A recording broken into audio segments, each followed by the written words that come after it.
Alright, let's look at the intro riff. The intro consists of 4 bars of lead riffs, okay, based around the progression C sharp minor, A and B. Alright, let's break it down bar by bar. Alright, the first bar you have a slide up to the 11th fret of the 5th string, okay, followed by the E note on the 3rd string of the 9th fret. So when I'm playing this slide, I'm using my pick.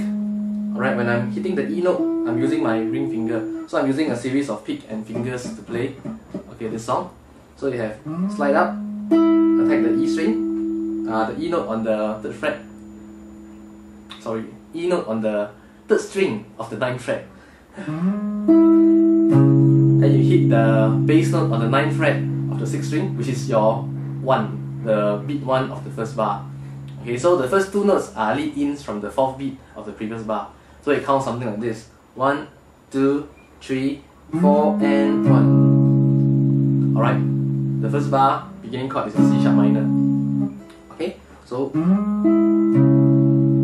followed by a percussive chop. Alright, then a series double stops. Okay, very typical of Jimi Hendrix influence. Alright, the double stop starts on this 3rd and 4th string, the 9th and 11th fret respectively, and I'm using my ring finger and my middle finger to play these double stops. Okay, so these two, after that move down 1 fret to the 8th and 9th fret of the 3rd and 4th string. Okay, add a bit of vibrato, and you have this.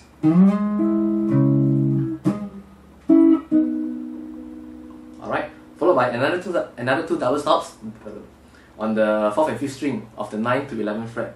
So starting from 9th fret, slide up, okay, back to the 9th fret again. Alright, from 9th fret, slide up to 11th fret, back to the 9th.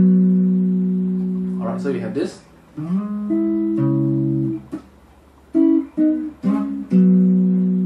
Alright, the next double stop is based around the 3rd and 4th string, and this time you hammer on the 4th string, 9th to 11th fret. So I'm hitting the 3rd and 4th string together, and I'm hammering on from the 9th to 11th fret at the same time. Alright, so you have.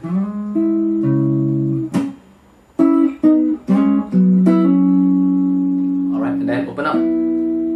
That means you hit double stop on the 3rd and 4th string, 9th fret. Okay, then followed by.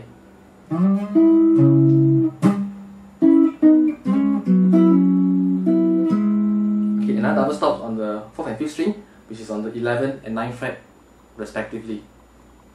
Okay, let me do it slowly this time. Slide, bass,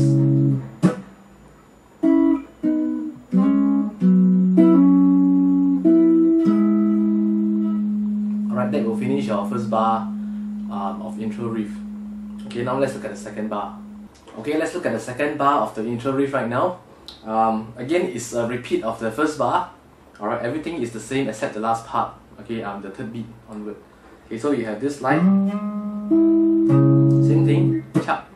Double stops, slide, slide. But this time, instead of attacking the 3rd and 4th string, your double stop will hammer on the 9th to 11th fret of the 5th string. Okay, so it consists of the 4th and 5th string double stop. Okay, so slide up,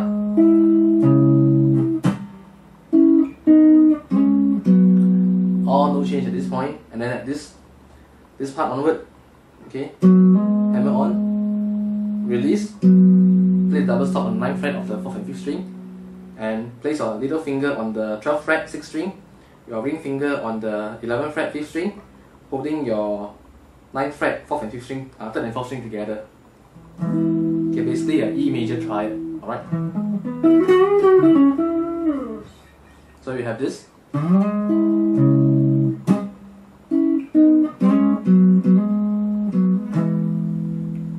Okay, this is the second part of the intro. Let me put these 2 bars together, it will sound something like this. And let me do it again.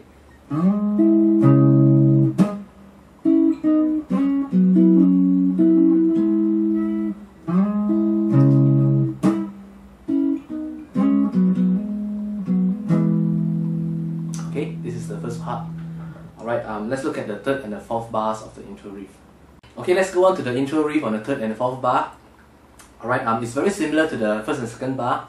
In a sense, the chord progression is still C sharp minor, A and B, and most of the riffs are the same. Alright, but you replace this part. Okay, you replace this part with different notes on a higher register. Alright, and you play double stops on it.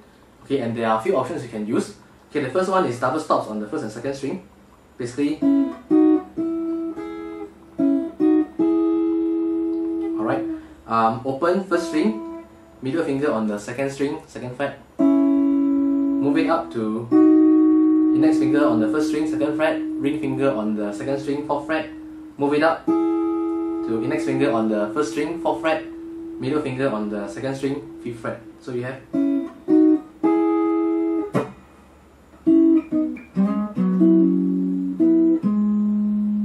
okay, or you can play this double stop on the second, third string.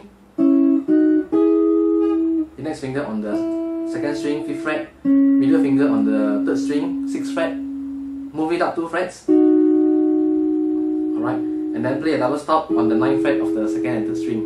You basically just bar across the second, third string using your ring finger. Okay, so it can be like this.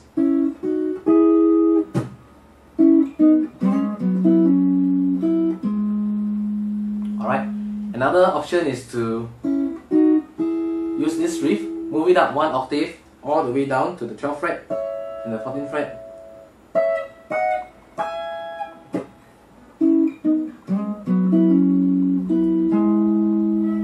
Okay, and then for the 4th bar of the intro, it's the same thing. You can either choose one of these 3 options, or you can find out the same notes. Alright, basically they are all notes in the C minor triad. Okay, you can actually find out other interesting variations. Alright, like for example, there's one here. Sorry.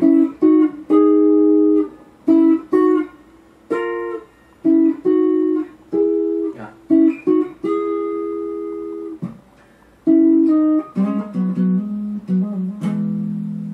Okay, you can also use that. Try different variation, different combinations, and just use the one that you like. Alright, this song is very jammable. Okay, in a sense, you won't play it the same every time. Okay, most likely you will play it differently each time. Alright, but what I would suggest is to, for the 4th bar of the intro, alright, to stick with this. Sorry.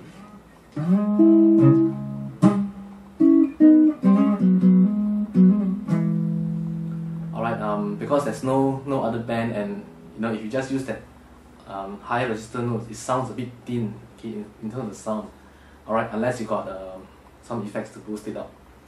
Okay, so that's the intro riff. Let's go on to look at how to play the rhythm, okay, and fill ins with all the different chord riffs.